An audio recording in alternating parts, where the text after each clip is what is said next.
এমন নিয়ামত ছিল আল্লাহ রাব্বুল আলামিন এমন ভাবে বানিয়ে দিয়েছেন, যেই দেশের যেই ব্যক্তি নবীজির সাথে কথা বলতে আসতো, নবীজির কথা বলা দেখে, ব্যাখ্যা বিশ্লেষণ দেখে ওই ভাষাবিদরা পর্যন্ত আতঙ্কিত হয়ে যেত। জোরে জোরে বলুন আল্লাহু আকবার।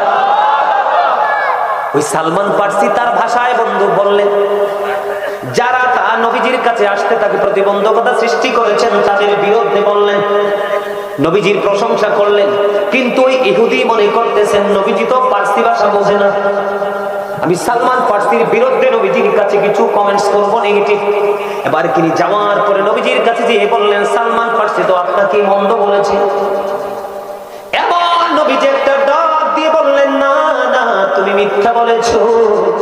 সালমান ফার্সি তো আমার প্রশংসা করেছে, যারা তাকে আমার কাছে আসতে প্রতিবন্ধকতা সৃষ্টি করেছে তাদেরকে সে মন্দ বলেছে। ও বন্ধু, সঙ্গে সঙ্গে ইহুদি দোভাষী নবীজির কাছে চলে গেলেন। নবী গো, আমি একটু আগে ভাবতাম আপনি নবী না, এখন আমি বুঝে গেলাম আপনি সত্যিকারের নবী। আমি সাক্ষ্য দিচ্ছি আল্লাহ ছাড়া কোনো মাবুদ নেই, আর সাক্ষ্য দিচ্ছি আপনি হলেন আল্লাহর প্রিয় রাসূল। সুবহানাল্লাহ। নবীজির কাছে যা আসছে, যত আসছে সব নিয়ামত না।